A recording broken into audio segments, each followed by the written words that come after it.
ಜಿಲ್ಲೆಯ ಎಲ್ಲ ಪೊಲೀಸ್ ಅಧಿಕಾರಿಗಳಿಗೆ ಈಗಾಗಲೇ ಜಿಲ್ಲೆಯಲ್ಲಿ ಯಾವುದೇ ರೀತಿಯ ಅಕ್ರಮ ಸರಾಯಿ ಮಾರಾಟ, ತಯಾರಿಕೆ ವ ಸಾಗಾಣಿಕೆ ಕುರಿತಂತೆ ಕಟ್ಟುನಿಟ್ಟಿನ ಕ್ರಮಗಳನ್ನು ತೆಗೆದುಕೊಳ್ಳಬೇಕೆಂದು ಹಾಗೂ ನಿರಂತರವಾಗಿ ನಿಗಾವಹಿಸಲು ಸೂಚಿಸಿದ್ದು ಇತ್ತು. ಅದರಂತೆ ಈ ದಿವಸ ದಿನಾಂಕ ಜೂನ್ 23, 2026 ರಂದು ಶ್ರೀ ನಾಗರಾಜ್ ಜೆ ಡಿಎಸ್ಪಿ ವಿಜಯಪುರ ನಗರ ಉಪವಿಭಾಗರವರು ರಾತ್ರಿ ಪೆಟ್ರೋಲಿಂಗ್ ಕರ್ತವ್ಯದ ಮೇಲಿದ್ದಾಗ ನಸುಕಿನ ಬೆಳಗಿನ ಜಾವ 5:30 ಸುಮಾರಿಗೆ ಅವರಿಗೆ ಮಾಹಿತಿ ಬಂದಿದ್ದು, ಅದರಲ್ಲಿ ಜಲನಗರ ಪೊಲೀಸ್ ಠಾಣೆಯ ವ್ಯಾಪ್ತಿಯಲ್ಲಿ ಬರುವ ಕೋಲ್ಹಾರ ನಾಕಾದ ಹತ್ತಿರ ಅಕ್ರಮವಾಗಿ ಸರಾಯಿ ತುಂಬಿದ ಲಾರಿಯನ್ನು ನಿಲ್ಲಿಸಿದ್ದು, ಅದನ್ನು ಬೇರೆಡೆಗೆ ಸಾಗಾಟ ಮಾಡುತ್ತಿರುವುದಾಗಿ ತಿಳಿಸಿದ್ದು,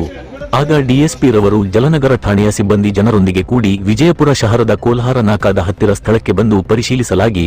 ಅಲ್ಲಿ ಲಾರಿ ನಂಬರ್ MH09 CA 3662 ಕಂಡು ಬಂದಿದ್ದು, ಅದರ ಲಾರಿ ಚಾಲಕನಿಗೆ ವಿಚಾರಿಸಿ ಆತನ ಹೆಸರು ಕೇಳಲಾಗಿದ್ದು, 1 ಶ್ರೀನಿವಾಸ ತಂದೆ ಕಾಸಪ್ಪ ಮೀಸಿ 25 ವರ್ಷ, ಲಾರಿ ಚಾಲಕ, ಸಾಕಿನ್ ಜಲ್ಲಿಗೇರಿ ತಾಲೂಕ್ ಶಿರಹಟ್ಟಿ ಜಿಲ್ಲಾ ಗದಗ ಅಂತ ಹೇಳಿದ್ದು, ಲಾರಿಯಲ್ಲಿ ಇನ್ನೂ 3 ಜನರು ಇದ್ದು ಅವರ ಹೆಸರು ಕೇಳಲಾಗಿದ್ದು, 2 ಹುಸೇನ್ ಸಾಬ್ ತಂದೆ ರುಕ್ಮುದ್ದೀನ ಮುಲ್ಲಾ 35 ವರ್ಷ, ಚಾಲಕ ಕೆಲಸ ಗಾಂಧಿನಗರ ವಿಜಯಪುರ, 3 ಸಿದ್ದರಾಮ್ ತಂದೆ ಕಾಶಿನಾಥ ಡಾಲೆ 24 ವರ್ಷ, ಚಾಲಕ ಕೆಲಸ ಸೋಲಾಪುರ ಮಹಾರಾಷ್ಟ್ರ, 4 ಬಸವರಾಜ್ ತಂದೆ ಸತ್ಯಪ್ಪ ಭಜಂತ್ರಿ 31 ವರ್ಷ, ಸಮಾಜ ಸೇವೆ ಸಾಕಿನ್ ಗಡಿ ಸೋಮನಾಳ ತಾಲೂಕ ತಾಳಿಕೋಟೆ, ಸದ್ಯ ವಿಜಯಪುರ ಕಾಳಿಕಾನಗರ ಅಂತ ಹೇಳಿದ್ದು, ತಾಡಪತ್ರೆಯಿಂದ ಮುಚ್ಚಿದ ಲಾರಿಯನ್ನು ಪರಿಶೀಲಿಸಲಾಗಿ ಲಾರಿಯ ಹಿಂಭಾಗದಲ್ಲಿ ಮತ್ತು ಮೇಲ್ಭಾಗದಲ್ಲಿ ಎರೆಹುಳುವಿನ ಗೊಬ್ಬರದ ಚೀಲುಗಳು ಕಂಡುಬಂದಿದ್ದು, ಅದನ್ನು ತೆಗೆದು ಒಳಗೆ ನೋಡಲಾಗಿದ್ದು, ಕೆಳಗಡೆ ವಿವಿಧ ರೀತಿಯ ಮದ್ಯದ ಬಾಟಲ್ಗಳುಳ್ಳ ರಟ್ಟಿನ ಬಾಕ್ಸಗಳು ಕಂಡುಬಂದಿದ್ದು, ಆಗ ಡಿಎಸ್ಪಿ ರವರು ಹಾಜರ ಇದ್ದ ಮೇಲಿನ ವ್ಯಕ್ತಿಗಳಿಗೆ ಈ ಸರಾಯಿ ಬಾಕ್ಸಗಳನ್ನು ಸಾಗಾಟ ಮಾಡುವ ಬಗ್ಗೆ ಹಾಗೂ ಖರೀದಿಯ ಕಾಗದ ಪತ್ರಗಳ ಬಗ್ಗೆ ಕೇಳಲಾಗಿದ್ದು, ಯಾವುದೇ ರೀತಿಯ ಕಾಗದ ಪತ್ರಗಳು ಇರುವುದಿಲ್ಲವಾಗಿ ಹಾಗೂ ಸದರಿ ಸರಾಯಿ ಬಾಕ್ಸಗಳನ್ನು ಗೋವಾದ ಪಣಜಿ ಪಟ್ಟಣದಿಂದ ಮಹಾರಾಷ್ಟ್ರಕ್ಕೆ ಅಕ್ರಮವಾಗಿ ಸಾಗಾಟ ಮಾಡುತ್ತಿರುವ ಬಗ್ಗೆ ತಿಳಿಸಿದ್ದರಿಂದ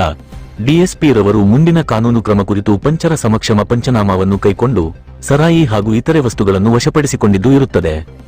ಆರೋಪಿತರು ಯಾವುದೇ ಪರವಾನಿಗೆ ಇಲ್ಲದೆ ಗೋವಾ ರಾಜ್ಯದಿಂದ ಅಕ್ರಮವಾಗಿ ಸರಾಯಿಯನ್ನು ತಂದು ಮಹಾರಾಷ್ಟ್ರ ರಾಜ್ಯಕ್ಕೆ ಅನಧಿಕೃತವಾಗಿ ಸಾಗಾಟ ಮಾಡುವಾಗ ಸಿಕ್ಕಿದ್ದು, ಈ ಬಗ್ಗೆ ಸದರಿ ಆರೋಪಿತರ ಮೇಲೆ ಜಲನಗರ ಠಾಣೆ ಗುನ್ನೇಕೆ ಆಕ್ಟ್ ಅಡಿ ಪ್ರಕರಣ ದಾಖಲಿಸಿದ್ದು, ಈ ಪ್ರಕರಣದ ಎಲ್ಲ ಆರೋಪಿತರನ್ನು ವಶಕ್ಕೆ ಪಡೆದಿದ್ದು ಮುಂದಿನ ಕಾನೂನು ಪ್ರಕ್ರಿಯೆ ಜಾರಿಯಲ್ಲಿರುತ್ತದೆ. ಪ್ರಸ್ತುತ ವಶಪಡಿಸಿಕೊಂಡ ಮಾಲಿನ ಮೌಲ್ಯವನ್ನು ಗೋವಾಕ್ಕೆ ರಾಜ್ಯಕ್ಕೆ ಹೋಲಿಸಿದಲ್ಲಿ ಅದರ ಒಟ್ಟು ಮೌಲ್ಯವು 74,68,560 ಆಗುತ್ತಿದ್ದು, ಅದೇ ಮೌಲ್ಯವು ಕರ್ನಾಟಕ ರಾಜ್ಯದಲ್ಲಿ ಒಟ್ಟು 1,36,82,880 ಆಗುತ್ತಿದೆ ಎಂದು ಶ್ರೀ ಲಕ್ಷ್ಮಣ ನಿಮ್ಮರಗಿ, ಎಸ್ಪಿ ವಿಜಯಪುರ ಇವರು ಮಾಧ್ಯಮಗೋಷ್ಠಿಯಲ್ಲಿ ಮಾಹಿತಿ ನೀಡಿದರು.